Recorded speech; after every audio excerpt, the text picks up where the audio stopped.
काम जो कर रहे हैं, जो छत्तीसगढ़ में भी किया गया है कि गोधन जो हमारा है उसका जो गोबर है उसको 2 रुपये किलो में हम खरीदेंगे, जिससे उसको और भी आर्थिक सहायता मिले और गाँव के प्रति जो हमारी संवेदना है और हमारा जो कमिटमेंट है उसको हम रिफ्लेक्ट करेंगे। ये हमारी प्राथमिकता जो मोटे तौर पर मैंने कही। ठीक उसी प्रकार जो हमारी नौजवान पीढ़ी के बच्चे हैं जो कॉलेज में पढ़ने आ रहे हैं उनको हम फ्री लैपटॉप देंगे, जिससे वो लैपटॉप के माध्यम से शिक्षा के अपने स्तर को बढ़ा सके। ये हमारी प्राथमिकता जो है, तो जो गारंटी की प्राथमिकता है। एक जो सबसे बड़ा ध्यान मैं आपको आकर्षित करना चाहता हूँ, शहर और गांव के बच्चे की जो शिक्षा के बीच में अंतर है, उस अंतर में एक बहुत बड़ा कारण है इंग्लिश मीडियम का नीचे लेवल पर सरकारी स्कूल में इंस्ट्रक्शन नहीं होने के कारण बच्चों में जो गैप हो जाता है शिक्षा स्तर का, उसको पूरा करने के लिए राजस्थान सरकार ने जो पिछले समय से निर्णय किया था, हम जगह जगह अंग्रेजी स्कूल खोलेंगे। हम फिर आश्वस्त करना चाहते हैं कि जहाँ कहीं भी डिमांड होगी हम अंग्रेजी स्कूल खोलकर उन बच्चों के शिक्षा स्तर को बढ़ाने का भी काम करेंगे। गैस सिलेंडर के समय में आप सबको मालूम है कि हम गैस सिलेंडर के संबंध में हमारा कमिटमेंट है, हमने उसको इनलार्ज कर रहे हैं और ज़्यादा सेक्शन को मिनिमम करके 500 रुपये में उनको गैस सिलेंडर देने का काम करेंगे। अभी तक ये सुविधा केवल उज्ज्वला कनेक्शन वालों को थी, अब उसको हम एनलार्ज करके और बड़े जो है हमारे नेशनल फूड सिक्योरिटी के जो बेनिफिशरीज हैं उनको भी इसमें इंक्लूड करने का काम करेंगे। ओपीएस के संबंध में आप सबको मालूम है राजस्थान सरकार ने निर्णय लिया, देश के सामने एक उदाहरण प्रस्तुत किया। अब हम कानून बनाकर आश्वस्त करना चाहते हैं कि ये कानून बनेगा जिसके कारण कोई भी सरकार आए उनको मैंडेटरी होगा इसको कानून का पालन करके उनकी ओपीएस की गारंटी दे सकें। ये बात मैं इसलिए कहना चाहता हूँ कि ये 7 गारंटी मुख्यतः हमारे इलेक्शन में लोगों को आश्वस्त करने का है कि जो हम कहते हैं वो करते हैं। 10 गारंटी में हमने लोगों को महंगाई में राहत देने का काम किया है। ये जो हमारी क्रेडिबिलिटी है इस राजस्थान में कांग्रेस की जो साख है, उस साख के आधार पर 7 गारंटी का काम लेकर हम अपना नया 2030 का विजन लेकर आगे बढ़ रहे हैं। और जो 2030 के विजन में जो साइलेंट फ्यूचर है, इसमें 2-3 चीज़ों को मैं आपके सामने हाईलाइट करना चाहूँगा। एक, किसानों को हम आश्वस्त करना चाहते हैं कि स्वामीनाथन कमेटी की रिपोर्ट के आधार पर मिनिमम सपोर्ट जो प्राइस है उसको देने के लिए हम अपने आप को कमिट करते हैं, हम उसके देने का मेहनत करेंगे। पहली बार किसानों को 2 लाख रुपए का बिना ब्याज का ऋण देंगे, जिससे वो किसान अपने खेती के जो काम है उनके कारण काम कर सके, उसको वित्तीय संसाधन उपलब्ध कराने का काम करेंगे। उसमें 2 लाख रुपए की ब्याज की राशि उनको मुक्त करेंगे। नौजवानों के लिए हम एक नया काम करना चाहते हैं। आप सब जानते हैं कि हमारी यंग पॉपुलेशन ज़्यादा है, लोगों की एस्पिरेशन ज़्यादा है कि जॉब, सरकारी जॉब मिले। नवाचार करना चाहते हैं। पहली बार राजस्थान में हम पंचायत स्तर पर भर्ती करने की एक नई योजना ला रहे हैं, क्योंकि आप सब जानते हैं कि पंचायत लेवल पर 73 अमेंडमेंट होने के बाद एजुकेशन का जो काम है वो मोटे तौर पर पंचायत स्तर पर होता है।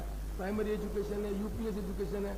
एक नया कैडर हम खड़ा करना चाहते हैं पंचायत राज का, जिससे शिक्षा के क्षेत्र में 73-74 अमेंडमेंट के और फंड और फंक्शनरीज है उनका नया कैडर प्रस्तुत करना चाहते हैं। क्योंकि देश की आज़ादी के बाद स्टेट सर्विसेज का कैडर है, सेंट्रल सर्विसेज का कैडर है, लेकिन पंचायत सर्विस का कैडर नहीं होने से हम नए सिरे से पंचायत पर सर्विस कैडर करना चाहते हैं। उसका सबसे बड़ा लाभ ये होगा, आपको याद होगा अशोक गहलोत जी की सरकार में हमने राजीव गांधी पाठशालाएँ प्रारंभ की थी। राजीव गांधी पाठशाला जब हमने प्रारंभ की थी तब हमने निर्णय किया था कि जिस वार्ड में वार्ड पंच होगा, एससी का होगा तो एससी का, एसटी का होता एसटी का, ओबीसी का होता ओबीसी का, महिला होगी तो महिला, उसी कैटेगरी को हमने राजीव गांधी शिक्षा मित्र बनाया था। हमने 1200 रुपये दिए थे। 25,000 एक साथ राजीव गांधी पाठशाला खोलकर हमने 25,000 अलग अलग वर्ग के लोगों को 1200 रुपये की नौकरी दी। आज उनको 56,000 रुपये मिल रहे हैं और अशोक जी गहलोत की सरकार ने जीवन भर उनको पेंशन देने का काम किया है। ये नवाचार हम पहले कर चुके हैं। उन्हीं नवाचार को आधार बनाकर हम राजस्थान में एक नया सर्विस कैडर खड़ा करना चाहते हैं, जिससे पंचायत में जो हमारे नौजवान पीढ़ी के बच्चे हैं जिनके परिवार में कोई भी नौकरी में नहीं आया, उनको भी सर्विस करने का अवसर मिल सके और उनको सर्विस को धीरे धीरे हम आकर सरकारी नौकरी जो है उनके बीच में एक नया कैडर बनना चाहते हैं। पहले they have to render services panchayat service level and after due course of time they will be employ as the government employ. तो एक नया कैडर खड़ा करके जो हमारा कमिटमेंट है 10 लाख लोगों को रोजगार देना है, उसमें 4 लाख लोगों को सरकारी नौकरी देना है। ये नया कैडर खड़ा करके हम इससे हमारी प्रायोरिटी जो 2030 है उसके साइलेंट फ्यूचर को मैं आपके सामने हाईलाइट करना चाहता हूँ। मैं ये भी कहना चाहता हूँ आपको, महिला सशक्तिकरण के बारे में लंबे समय से काम कर रहे हैं। कन्विक्शन करने के लिए कानून बनाए, उनको और सशक्त करने का काम करेंगे। एक काम जिस पर हमारी पार्टी का नेतृत्व खड़गे जी, राहुल गांधी जी बार बार कह रहे हैं, हम जाति जनगणना कराएंगे, ये हमारा कमिटमेंट है। सरकार आने के बाद हम जाति जनगणना कराएंगे, जिससे उन जाति के लोगों को जिनको मूलभूत सुविधा उपलब्ध नहीं है, आप गांव में जाएंगे, समाज का ऐसा बहुत वनरेबल सेक्शन है जो शिक्षा से वंचित है, सड़क से वंचित है, पीने के पानी से वंचित है, उन लोगों को सरकारी सुविधा मिल सके, गवर्नमेंट का जो फंड है उनका डिवोल्यूशन इस आधार पर हो सके, इस पर्पज के लिए हम जाति जनगणना अपनाकर समाज के सभी वर्गों को एक ही स्तर पर लाने का काम करेंगे। ये हमारा कमिटमेंट है, जिसको हम प्राथमिकता के आधार पर करेंगे। चिकित्सा स्वास्थ्य के संबंध में राजस्थान सरकार ने खुद ही निर्णय लिया है 25 लाख का कराने की फ्री का, अब उसको इनलार्ज करके 50 लाख तक का जो है कवर करने का हम काम करेंगे। मैं समझता हूँ कि बहुत सी चीज़ें माननीय मुख्यमंत्री जी हाईलाइट करेंगे। एक चीज़ और मैं हाईलाइट करना चाहता हूँ, पहली बार गांव में ट्रेडर जो बिजनेस करता है, उस बिजनेस करने वाले ट्रेडर को 5 लाख रुपए की बिना गारंटी के उनको हम पैसा देंगे, जिससे वो ट्रेडर अपने समाज को सर्विस रेंडर करता है। ये एक नया काम हम करना चाहते हैं, जिससे समाज के लोगों को लग सके कि जो नीचे लेवल पर लोगों की नीड्स को पूरा कर रहा है, उसकी वित्तीय संसाधन उपलब्ध कराने के लिए ट्रेडर की जो नीचे लेवल की कम्युनिटी है उसको 5 लाख रुपए तक बिना ब्याज का, जो क्रेडिट कार्ड जैसा किसान का है वैसा किसान क्रेडिट कार्ड हम देने का काम करेंगे। एक नया काम जो राजस्थान की सरकार ने किया, गिग वर्कर्स का, राजस्थान ने गिग वर्कर्स का कानून बनाया, हम उसको आगे बढ़कर एक नया काम करना चाहते हैं। राजस्थान में हमारे बहुत से नौजवान टैक्सी ड्राइवर के रूप में काम करते हैं, टेम्पो के रूप में काम करते हैं। ये गिग वर्क से जो एक्ट बना है उसमें एनलार्ज करके उनको भी ये सुविधा उपलब्ध कराएंगे, जिनसे उनको सामाजिक सुविधा मिल सके। ये हमारे कुछ नए प्राथमिकता के आधार पर जो 2030 का हमारा विजन है, उसमें जो साइलेंट फीचर है उसको मैंने हाईलाइट किया। माननीय मुख्यमंत्री जी डिटेल में आपको 2030 के विजन के बारे में 5 साल तक उन्होंने काम किया, और राजस्थान सरकार ने जिस तरह की हमारी इकोनॉमिक ग्रोथ हुई है वो इस बात का इंडिकेट करती है। हम राजस्थान की जनता को आश्वस्त करना चाहते हैं कि गवर्नेंस का जो नया मॉडल हम ला रहे हैं,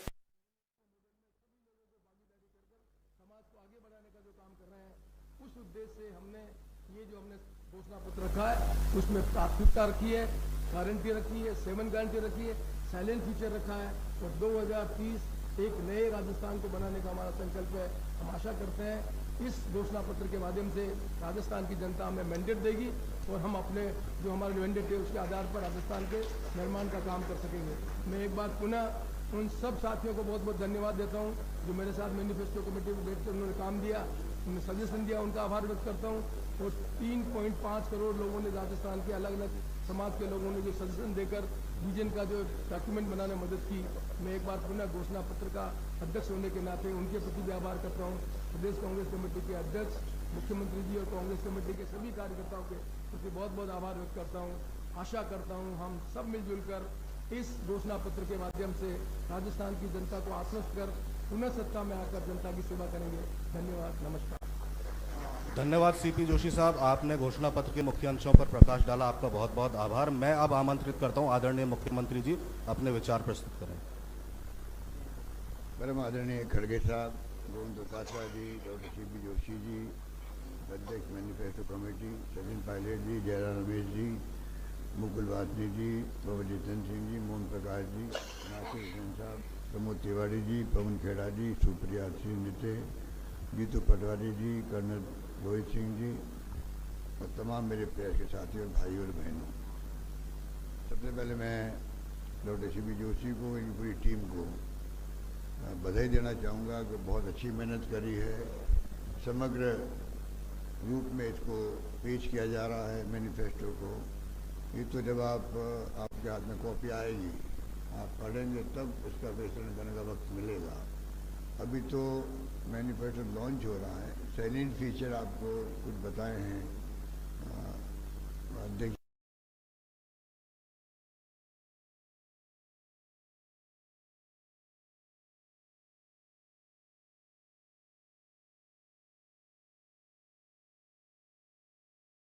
लोगों ने ऑफलाइन ऑनलाइन अपनी राय दी थी, उसका डॉक्यूमेंट तैयार करके हम लोगों ने उसको भी लॉन्च कर दिया। वो भी आधार है इस मैनिफेस्टो का, सारे पार्ट उसके अंदर आए भी हैं। मैं संक्षिप्त में आपको खाली इतना ही कहना चाहूँगा क्योंकि अभी तो हम लोगों को जाना भी है टूर के अंदर।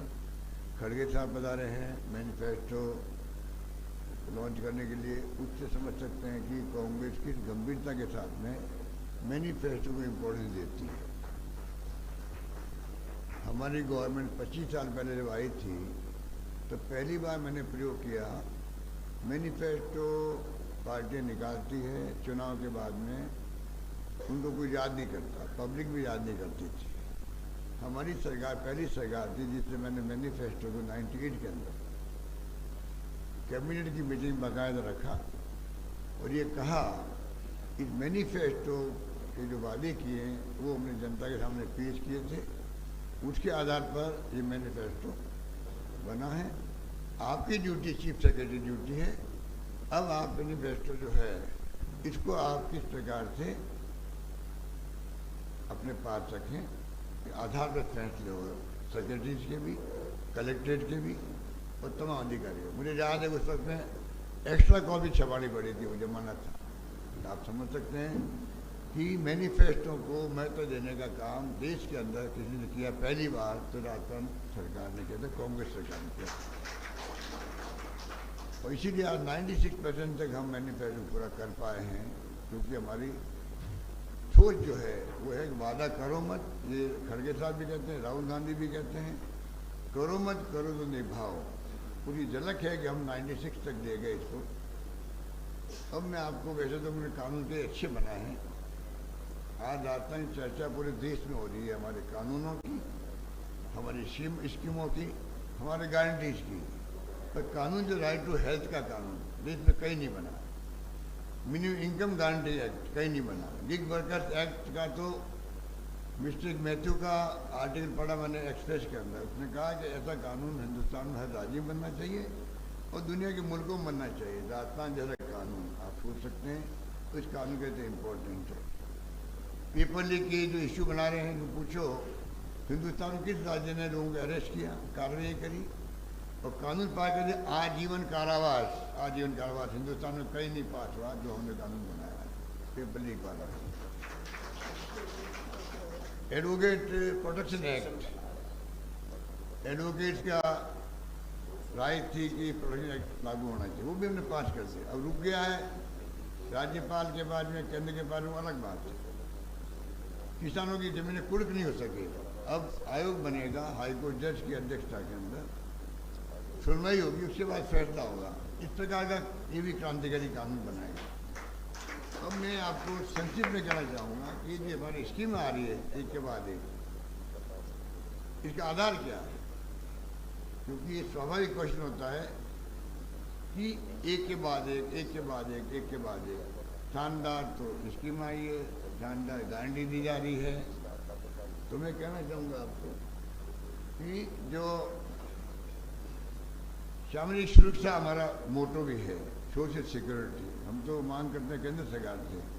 पूरे देश में राहुल गांधी जो लेके आए थे न्याय योजना 6000 वाली, उसका विस्तार करते हुए राइट टू सोशल सिक्योरिटी मिले देशवासियों, हर परिवार को दुनिया के मुल्कों की तरह मंथली पैसा मिले। हमने यहाँ 1 करोड़ लोगों को हम लोग पेंशन दे रहे हैं। तो मैं कहना चाहूँगा कि इस प्रकार से जो हमारी सोच है वो देश के लिए आवश्यक है। हम विश्व गुरु बनने की बात करते हैं, कुपोषण यहाँ पर है, भूखमरी यहाँ पर है, कैसे आप बनोगे विश्व गुरु? इसको संभालो। पहले 4 कानून पास किए सोनिया गांधी जी ने और मनमोहन सिंह जी ने, right to education, food security act, information और नरेगा का 5वां कानून पास हो, right to social security. Rajasthan की स्थिति हमने जो जिस रूप में मैनेज की है आर्थिक रूप से, उस पर आप सबको गर्व होगा प्रदेशवासियों। 5 साल के आर्थिक हालातों की बात करें तो राजस्थान प्रति व्यक्ति आय जो है 46.48% की बढ़ोतरी हुई है राजस्थान के अंदर। 2017-18 के अंदर प्रति व्यक्ति आय जो है, जब सरकार बीजेपी की थी तो हम देश में 30वें स्थान पर थे प्रति व्यक्ति आय के अंदर। आज हम 12वें स्थान पर आ गए हैं, ये हमारा बहुत बड़ी उपलब्धि है, 30 से 12 स्थान पर। और 2030 तक प्रति व्यक्ति आय देश में नंबर 1 बने, ये हमारा सपना है, जो हमारा मिशन 2030 है उसमें। नंबर 2, 2021 के अंदर हमारे स्टेट जीडीपी की दर 19.50 तक पहुंच गई, जो एक दशक के अंदर सर्वाधिक है। पूरे दशक में 10 साल के अंदर 21-22 में जीडीपी की विकास दर 90.50% तक पहुँच गई है राजस्थान की। ये सर्वाधिक है यहाँ पर एक दशक के अंदर। तो प्रदेश में खाद्यान्न उत्पादन जो है 22 के अंदर 8.10% की बढ़ोतरी हुई है, जो राष्ट्रीय दर से दुगनी है। नेशनल एवरेज से दुगनी होना बड़ी बात है उत्पादन खाद्यान्न का राजस्थान के अंदर 2022 के अंदर। बीजेपी सरकार में मैन्युफैक्चरिंग सेक्टर में 12वें स्थान पे थे हम लोग, आज हम 7वें स्थान पर आ गए। पीपल फ्रेंडली टैक्स रिफॉर्म्स के कारण से जो हमने रिफॉर्म्स किए थे उसका फायदा मिला हमें। 21-22 में 24.5% और 22-23 में 16.7% की बढ़ोतरी हुई है, जो 13-14 के बाद सर्वाधिक बढ़ोतरी है टैक्स रिफॉर्म के बाद रेवेन्यू की राजस्थान के अंदर। जब रेवेन्यू आ रही है उसका फायदा हम ले रहे हैं, इसीलिए हमारी अर्थव्यवस्था इन बस 15 लाख करोड़ की हो जाएगी। इन सब कारणों से हमारी अर्थव्यवस्था इस साल के अंत तक 15 लाख करोड़ की हो जाएगी और हम अगले 7 साल जो 2030 की बात की है वहाँ हमारा लक्ष्य 30 लाख करोड़ तक ले जाने का लक्ष्य रखा गया है। इस प्रकार हमने बेहतर होती आर्थिक स्थिति का लाभ जो है अलग अलग योजनाओं के माध्यम से जनता को दिया। ये मैं कहना चाहता हूँ कि जितना भी हमारा परफॉर्मेंस है और लास्ट में आर्थिक विकास दर उत्तर भारत में राजस्थान नंबर 1 है। पूरे देश के अंदर बड़े राज्यों में नंबर 2 है। नंबर 1 आंध्र प्रदेश 11.4% और 11.04% राजस्थान है। नंबर 2 है देश के अंदर और उत्तर भारत में नंबर 1 हम लोग हैं आर्थिक विकास दर में। इसलिए हमने जो लाभ मिल रहा है आर्थिक विकास बढ़ी हमारी, उसका लाभ हम जनता में शेयर करना चाहते हैं और कर रहे हैं। बस ये मैं कहना चाहता हूँ। मैं खड़गे साहब से निवेदन करूँगा कि हमारे मैनिफेस्टो को लॉन्च करने की कार्रवाई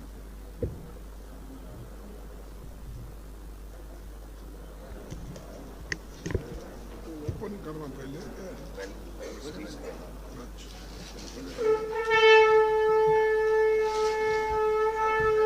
स्पीच देख के करना ना। पहले स्पीच नहीं देंगे क्या?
हम आभारी हैं आदरणीय कांग्रेस अध्यक्ष श्री मल्लिकार्जुन खड़गे साहब का।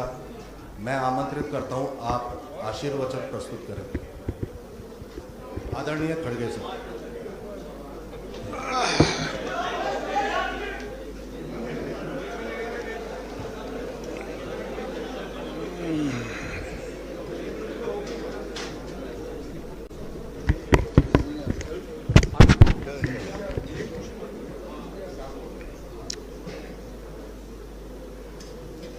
आज के इस घोषणा पत्र जो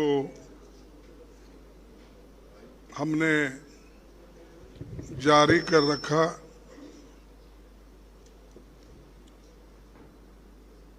यहाँ के उपस्थित इस मंच पे बैठे हुए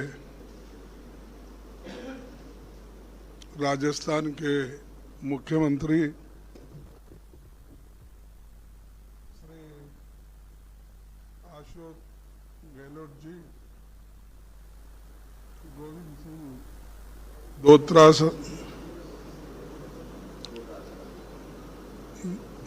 डोटासरा, ये इतना डिफिकल्ट क्यों रख लिया आप? तो सिंह है बस है, गोविंद सिंह ही बस है, तो उसी से पहचाना जाता कौन है क्या है, फिर ये क्यों?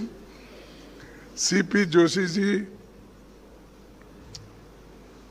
जयराम रमेश जी, मुकुल वासनिक जी, सचिन पायलट जी, प्रमोद तिवारी जी, जितेंद्र सिंह जी, मोहन प्रकाश जी, नासिर हुसैन जी और इस मंच पे बैठे हुए साथियों, और यहाँ पर जो हमारे पार्टी के अन्य नेता हैं, और खासकर इस समारोह में घोषणा पत्र डिक्लेरेशन में उपस्थित मेरे मीडिया के भाइयों, अभी इस घोषणा पत्र में क्या है इसका हमारे पीसी जोशी साहब ने पूरा आपको बताया। सीपी जोशी साहब जितने मेन पॉइंट्स थे वो सभी उन्होंने माध्यम के साथ सामने भी रखा और यहाँ उपस्थित सज्जनों के सामने भी रखा। जो काम हमने पहले किया वो भी उन्होंने बताया और जो करने जा रहे हैं वो भी उन्होंने बताया। तो मेरा काम बड़ा आसान हो गया, क्योंकि जो कुछ बोलना था उन्होंने बोला, जो कुछ बचा कुचा था तो चीफ मिनिस्टर बोल दिया। तो इसीलिए ऐसे ज़्यादा वक्त मैं आपका लेना नहीं चाहता, क्योंकि मेरे को फिर उदयपुर यहाँ से निकलना है। मैं एक ही बात कहूँगा कि ये राजस्थान कांग्रेस का मजबूत गढ़ है। आज से नहीं, 1926 में कांग्रेस पार्टी ने पहली बार सेंट्रल लेजिस्लेटिव असेंबली के घोषणा पत्र जारी की थी।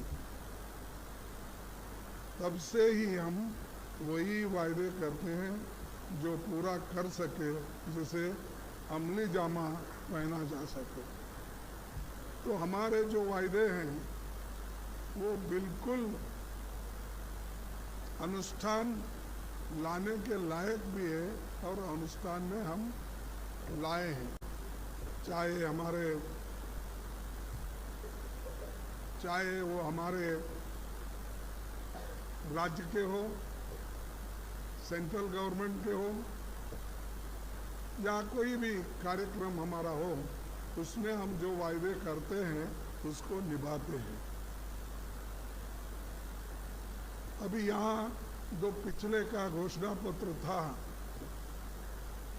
अशोक गहलोत जी ने और पूरे कांग्रेस के नेताओं ने मिलके उसको जारी किया। 95% प्रॉमिसेस उन्होंने फुलफिल किया। अगर एक मैनिफेस्टो में कही हुई बातें अगर 90% कोई पार्टी करती है तो ये बहुत बड़ा अचीवमेंट राजस्थान के लिए भी है और बहुत बड़ा अचीवमेंट कांग्रेस पार्टी के लिए भी है। तो ये एक तरफ हमारा है। दूसरी तरफ हम जो सेंट्रल में भी हमारी गवर्नमेंट जब थी, 10 साल हमने जो गवर्नमेंट चलाई, उसमें महत्वपूर्ण मुद्दे हमने जनता को सुलझा के दिया। जो लोग जिनके पास गरीबी और जिनको खाना नहीं मिलता था, बच्चों को उस कोई प्रोटीन की व्यवस्था नहीं थी और सबसे ज़्यादा बच्चे ये प्रोटीन के कमी की शिकार कहाँ है बोले तो गुजरात में है। आप देखिए, आपको वो बाकी का नहीं पड़े, अपना जो ठीक था उतना पड़े, लेकिन दूसरे की कमी क्या है वो नहीं पड़े। गुजरात में बहुत से कमियां हैं, जिस जगह से कम 13 साल 13.5 साल एक व्यक्ति चीफ मिनिस्टर रहा, वही व्यक्ति इस देश का प्रधानमंत्री 10 साल रहा, वो अपने ही स्टेट में नहीं कर सका। वजह क्या है कि कमिटमेंट नहीं है। जिसके पास कमिटमेंट है, गरीबों के लिए दर्द है, वो लोग किसी न किसी हालत में करते हैं। जब हम मनरेगा स्कीम लाए थे तब बहुत ने लोगों ने टीका की, बीजेपी के लोग भी टीका किए, आर्थिक दृष्टि से जो एक्सपर्ट थे वो भी टीका किए, ये कहाँ से लाएंगे, कहाँ देंगे, ये नहीं होने वाली बात है। ये सब आप सुने होंगे, देखे होंगे, लेकिन श्रीमती सोनिया गांधी जी ने करके दिखाया, मनमोहन सिंह जी ने करके दिखाया, यहाँ तक कि कई स्टेट में इसका पालन करके फ्री में राशन देने का काम शुरू किया और उससे जनता को एक बल मिला, शक्ति मिला। यानी जब आपके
बढ़ाना पड़ा,